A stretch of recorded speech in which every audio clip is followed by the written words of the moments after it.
Thank you.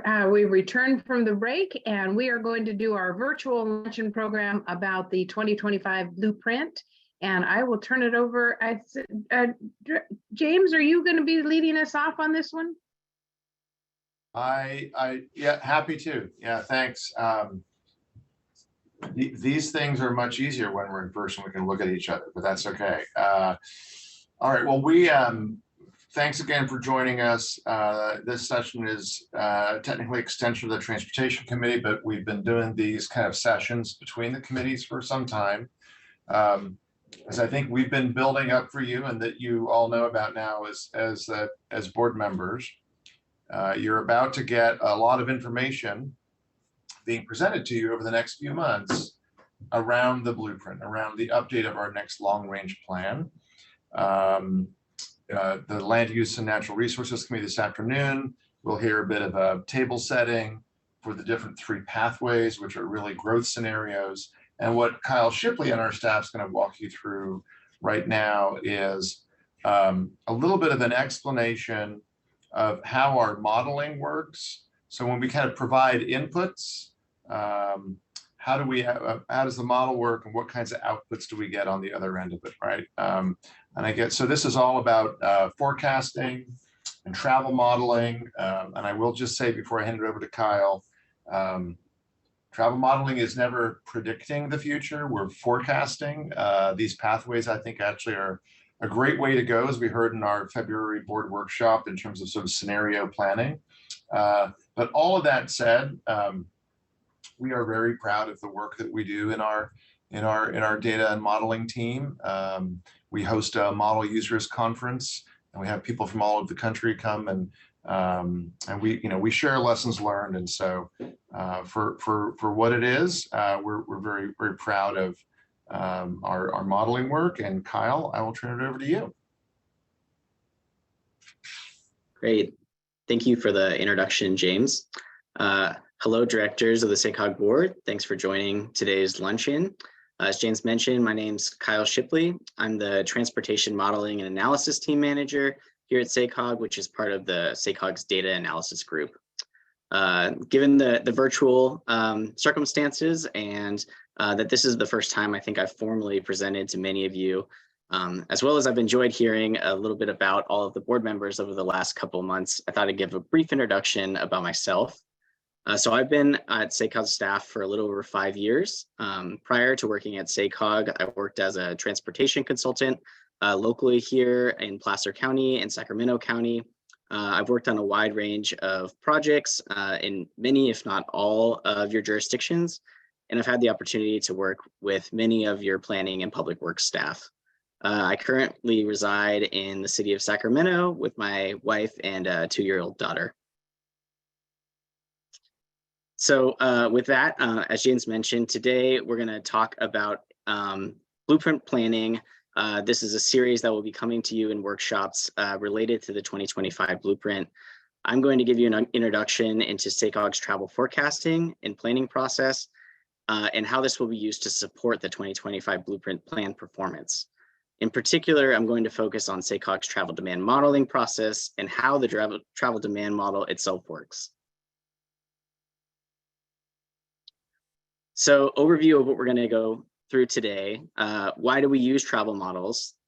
How does SACOG's travel demand model work? We call this SACSIM. And how do we know the outputs from SACSIM are reasonable? What goes into the travel model, and then ultimately what goes out of the travel model? So why do we use travel models? Travel models have been used for quite a long time, since the mid of the 20th century, in particular for development and evaluation of projects and plans. We use the travel models for transportation improvements, land use development projects, system-wide transportation improvements, such as our blueprint, transportation over 6 counties and 22 jurisdictions, and area-wide changes in land use. In particular, the travel models are used for filling the gaps of real data. So currently, no agency has surveys or empirical data for the scale that we need to analyze on these large areas. And models are used to really fill in those gaps of knowledge.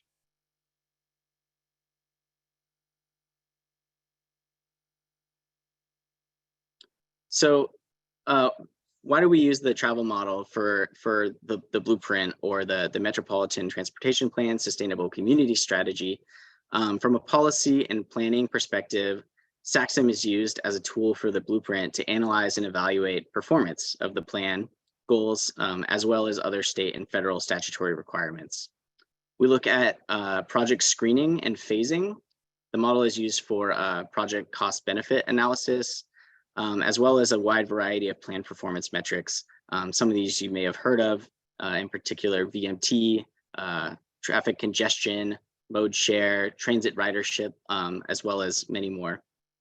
We can use the model to help perform equity and economic development impact analyses, as well as we use the model for grant applications and some of our evaluation of our own funding round. Last but not least, we also use the model to do SACOG's emission analysis, which is required by both the state and federal governments. The first one is the Clean Air Quality Act. You may have heard this as air quality conformity. What that means is, does the region achieve emission budget from that the federal government requires of our region? And then from the state, SB 375, which is the greenhouse gas reduction target. Does the region's plan achieve the greenhouse gas reduction target, which is based on tailpipe emissions by 2035? So getting back to how SACSM, the travel model, works, there's three key inputs into the travel model, and then the first being land use. This is regional housing and jobs. We look at this, we break it out by density, housing type, employment by sector, and then the proximity to one another. The second input is population. So how many people are within the region, what type of demographic characteristics are associated with them, and then how that may impact travel characteristics. Some of these characteristics include a person's age, income, and auto ownership.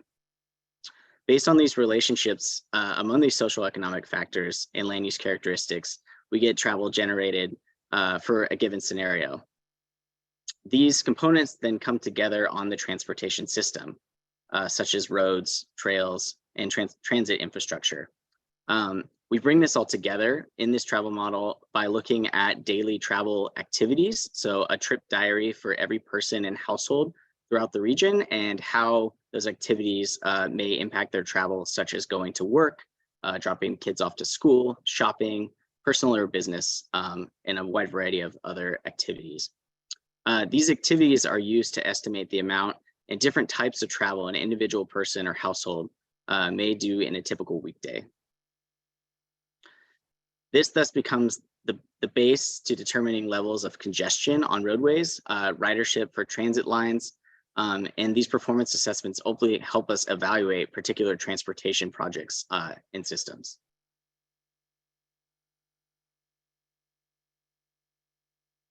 So I want to go through just kind of a brief exercise of really how the model works. This is the underlying trips and tours that the model generates. In this particular example, we have a household of first 4 persons. Let's say they have 2 vehicles in this household, and we want to simulate their daily travel patterns. So first, the one adult takes the kids and drops them off at school in the morning, then goes to an office. Let's say they go out to eat for lunch. They'll then have a return trip back to the office. In the afternoon, they may leave and pick the kids up from school and head back home to their primary residence. The second adult may drive to a city center. On their way home, they may go to a grocery store for shopping, return home. And then finally, there might be another tour where we go back for recreation. Let's say that the kids have a baseball game and return back to the house.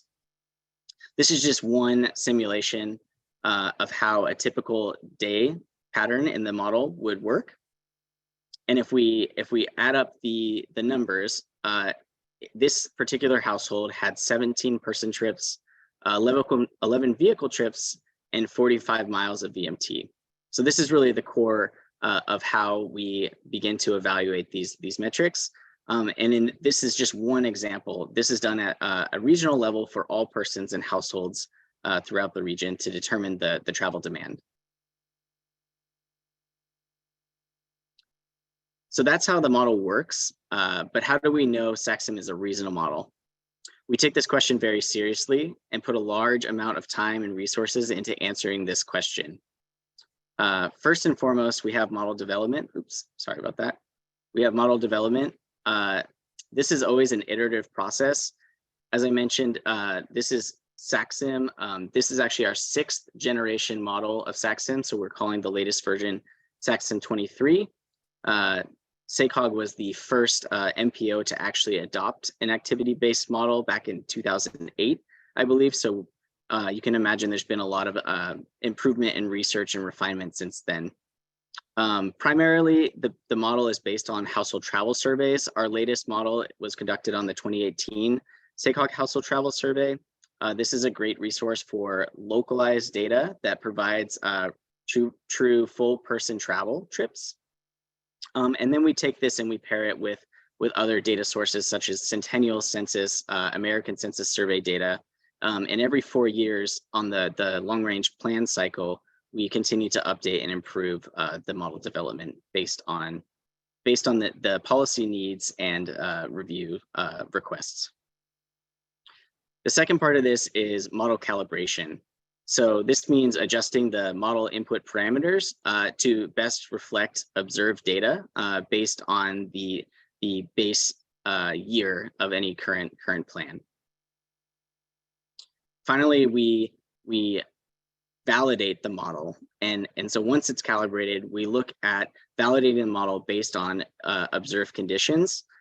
This is the ability to check how reasonable does the model replicate observed conditions before any forecasting happens. So the key indicators that we use to validate the model is we primarily look at traffic volumes on roadways throughout the region and transit riderships and boardings. We then collect those from all the local planning agencies and transit agencies to determine if the model is working properly. We also do a variety of reasonableness checks looking at trip lengths, types of trips by purpose, and compare many of these to any observed data points we have either from the household travel survey I mentioned or any readily available big data sources. Finally, there's the California Transportation Commission. This is the CTC, and they maintain guidelines on what travel demand model best practices are, as well as validation thresholds that we must meet and are required to for each plan. We then go through a wide variety of sensitivity tests. Sometimes this is referred to as dynamic validation to ensure that SAC-SIM is reasonably sensitive to key factors. Some of these may include demographic factors such as what is the sensitivity of travel based on income changes and age, land use factors such as different density or mixed use of different types of housing and employment, and then finally transportation factors, accessibility to jobs, proximity to transit, what are the different types of street patterns and how might that impact the travel patterns. All of this is looked at based on the latest research, and we currently have a third-party consultant performing this review on our current model.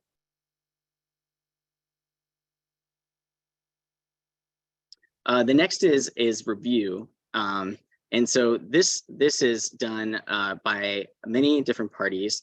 First and foremost, we have modeling staff in-house as well as transportation and land use experts, and we're constantly reviewing internally to make sure the model is reasonable.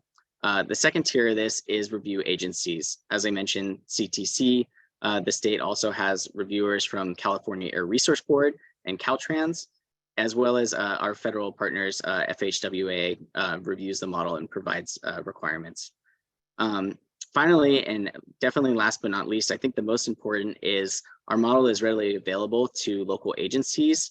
their project teams, as well as their consulting teams. So we want to be as transparent as possible. We are able to provide the model data to all users. As James mentioned, we've been hosting an annual travel demand model user conference. So I would encourage, if you have interested staff, I would encourage them to attend this. This is where we dive into the details of the model. It's geared towards local planners, practitioners of the model, and really any major users of SACOG's data analysis tools.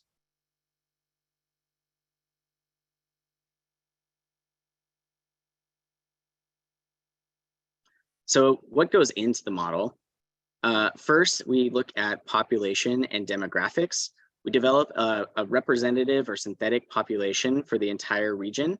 And then we model travel characteristics for every individual person and household from that representative population.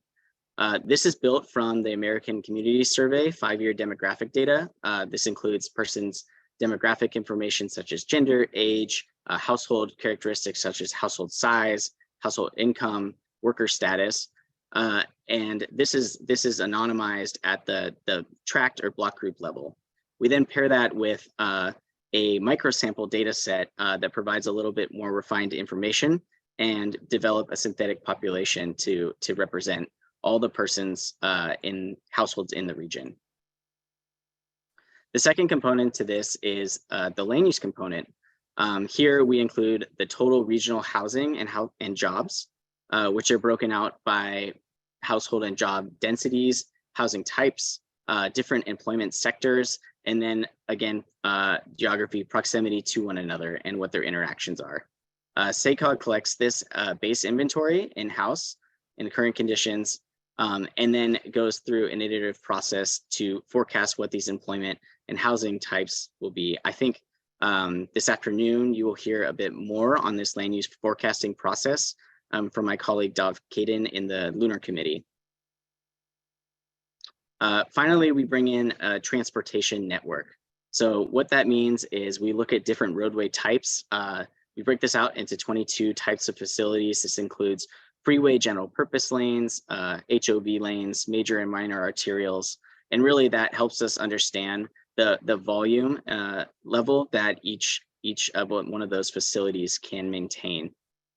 We also look at restricted types, such as a bike path where there's no motor vehicles allowed, or an HOV lane where you're not allowed to have a single occupancy vehicle be in there.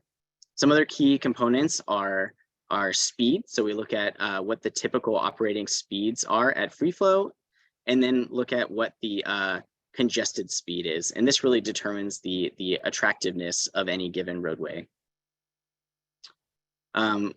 Finally, we look at roadway pricing. This was included into our last travel model as part of our current 2020 MTP SCS plan. And this gives us the ability to look at dynamic congestion pricing for things like managed lanes, as well as mileage-based user fee in some of our policies. Next, we incorporate the transit network into the travel model. This is broken out by service type, such as fixed route transit, light rails, local bus. Typically, local bus have frequent stops. Commuter and express buses, typically less stops, but further routes. We bring this in, we look at headway, so that means just how many times the bus comes throughout the day.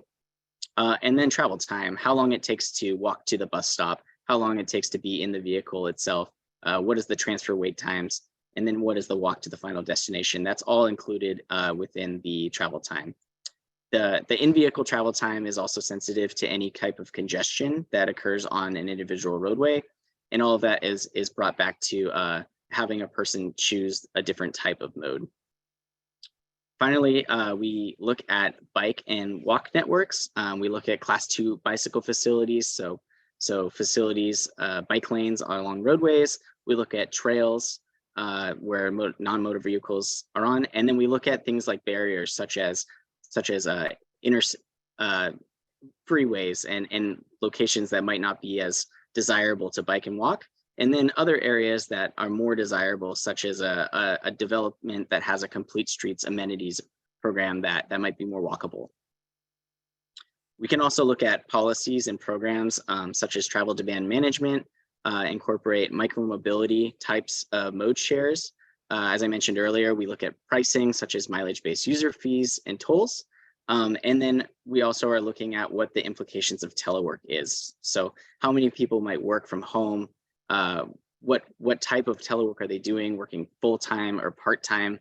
And then what type of trips they might do if they're not going to the office.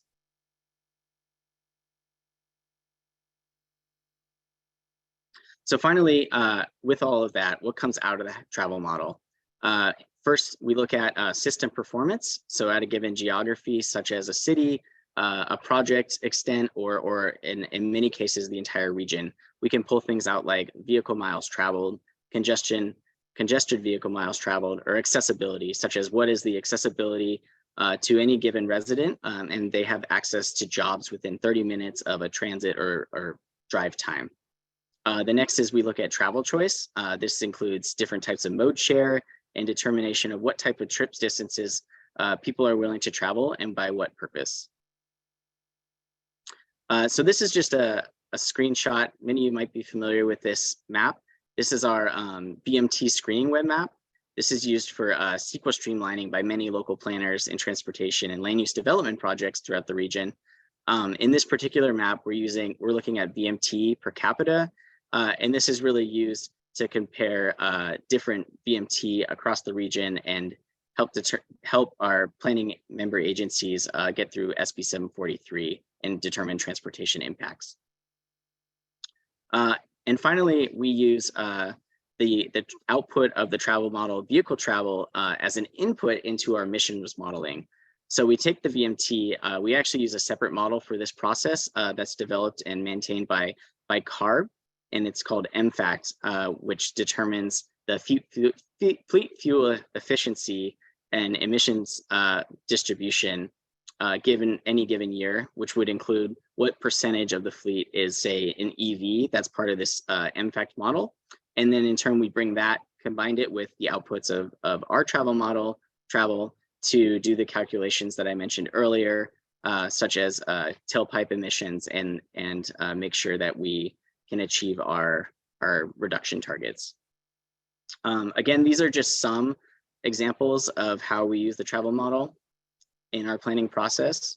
Hopefully, this provides you with a bit more information and insight on what SACOG's travel forecast process is.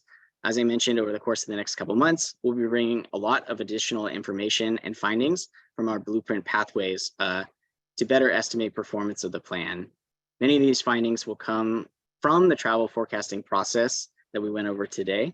On this slide, I have just left my contact information, as well as our website, which has quite a few additional resources and information all around our travel demand model. So with that, thank you for your time, and I think I can open it up to any questions you might have.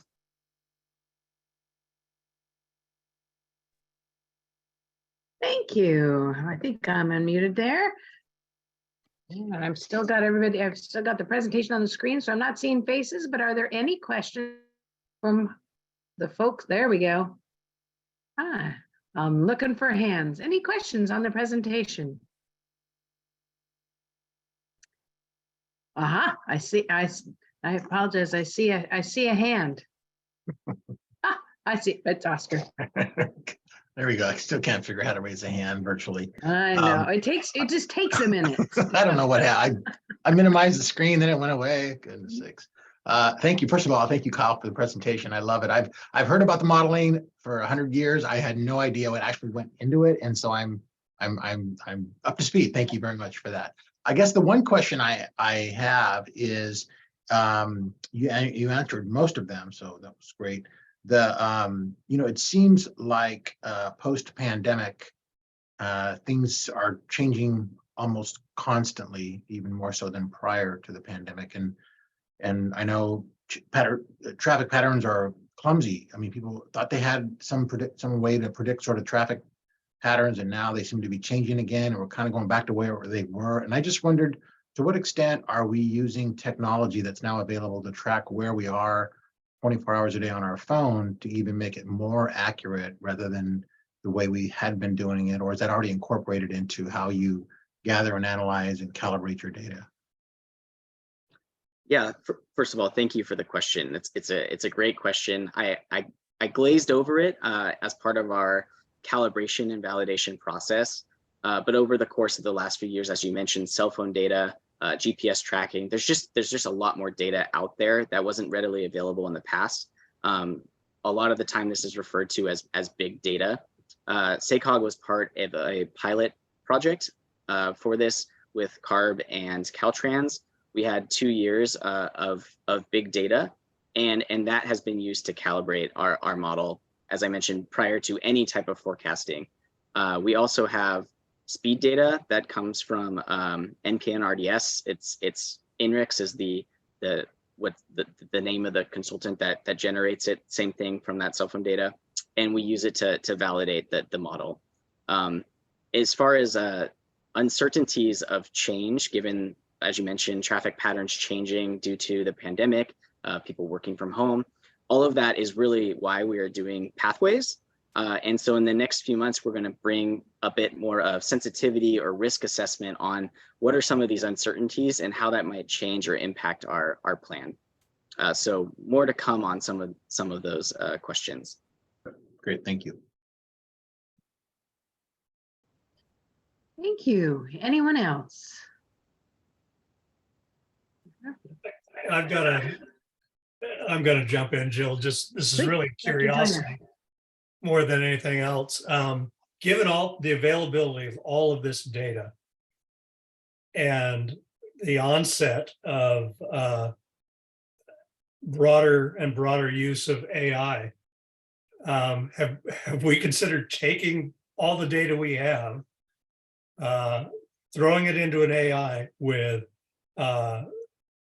cost projections of projects, with availability of funds, and letting an AI program lay out what it would think would be the best regional plan for transportation out there, just to see what it comes up with, just to see how close what we're thinking is to whatever model that might be. Are we there yet? Is that something we should be thinking about just to test our notions? Maybe we could crowdsource Chat GPT while we're on the right. Go ahead, Kyle. Yeah, no, thank you, Director Joyner. That's a fascinating futurist question. I think many would love to know the answer there. We do look at AI in the sense that it's part of some of our big data inputs. That being said, I don't think it's quite there yet, and local expertise is absolutely important. There's definitely research out there. We have regular attendance with researchers. As I mentioned, the transparency, we're actually sharing our model with Lawrence Labs at UC Berkeley, and they're building a model to essentially replicate more of what you described. So we're looking into it, but in terms of this particular plan, based on all of the the statutory mandates and performance that we do, it's not a primary key part of our blueprint and pathway process. But fascinating subject. Yeah, please know I was in no way saying that local expertise was not important. I love those moments when something comes forward that maybe breaks the way we think. That pops up, and all of a sudden we're going, holy crap, wait a minute. All we got to do is change these 2 regulations, and this whole pathway opens up to us. And I guess what comes to mind immediately for me is it looks like we are finally in a place where Congress is going to look at the regulation surrounding the railroads. And so is there an opportunity within that to make some changes that we otherwise might not have made? I don't know. Anyway, thank Absolutely. you. That was just James will tell you I like to look over the horizon and wonder, what might change, how we might do it differently based on emerging technologies. Sorry, Joe. No, fascinating. I love it. That's a great conversation. I was sitting here thinking that 20 years from now, we'll look back on this question it could be enlightening, that's for sure.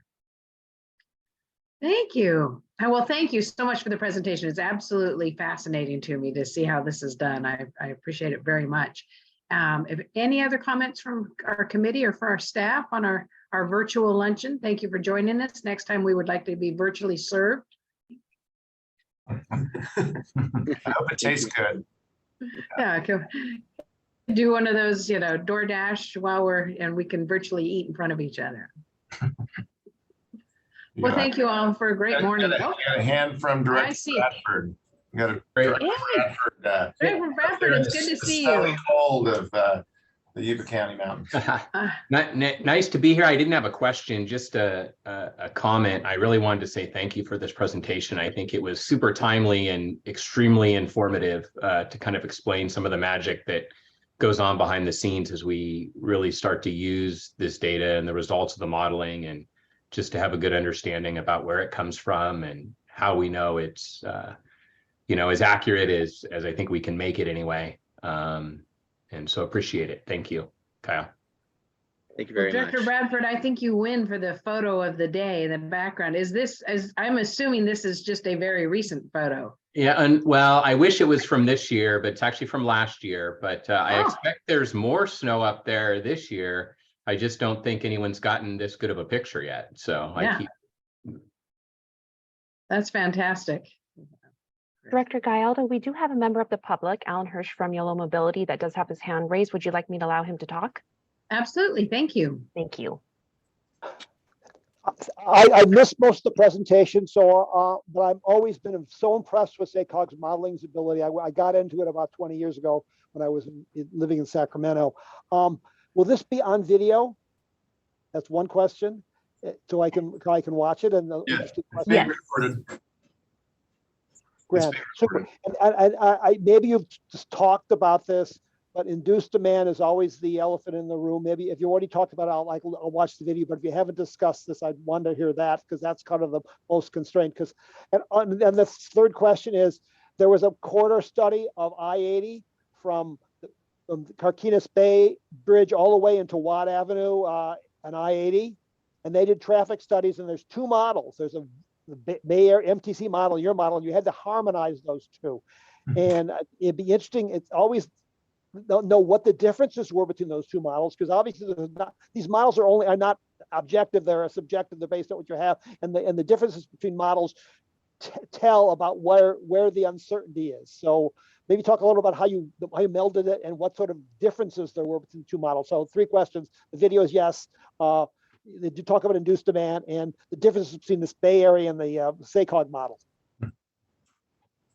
Chair Gallardo, if I could, and Mr. Hirsch, you've hit on something that actually has been an issue for us, which is when we think about our 6 counties and how people travel in the 6, the surrounding counties are kind of static, right? And Kyle, I'll let you jump in here on the technical feature of this, but that is one of the benefits of what we're trying to do with Assembly Bill 350, maybe 350, carried by somebody remember your Curry, which is actually line our plan cycle up with the Bay Area and MTC, so we can actually begin to understand this now more dynamic, right, travel between our 2 regions and the models being able to sort of be in sync. Kyle, do you want to add on to that? Yeah, thank you for the question. First of all, you're absolutely right. We can't just put ourselves in a bubble and not think about the adjacent travel around us.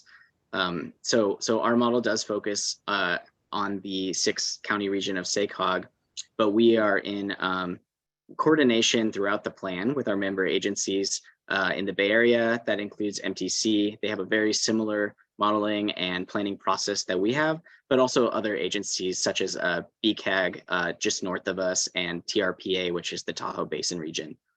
So there's a lot of effort to make sure that those areas of the edges of our regions do match up before any final forecasting is submitted.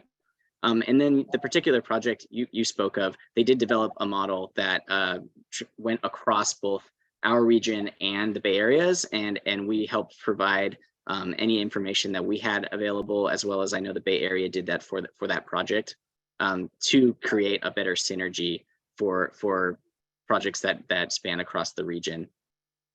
I should also mention our big data project, the pilot project also spanned to the Bay Area north of us and east to Reno. So we also we look into and adjust our modeling outputs to capture any type of travel that may not have been captured in the local model itself. And I think there was one other question regarding induced demand. That is always a typical topic. So this is a question of if you build something, what would the change of travel patterns, where would people move that might influence growth? We look at this. Our model captures some of this. There's a lot of research going on from the NCST, National Center of Sustainable Transportation. And we have a working group as part of our project evaluation project, which is also part of this plan to help us better answer and understand that question. Great. Well, thank you. Appreciate that input. I think looks like that is all the questions and comments for this afternoon. I'm not seeing hands, but I'm going slow in case. Our next meeting, I expect Director Radford to see an updated photo at our next meeting to see what the change is, but April 6th, we will same time, same place. I look forward to seeing everyone at 10 o'clock on the 6th. And until then, we are adjourned. Thank you all. Thank you. Thank you very much.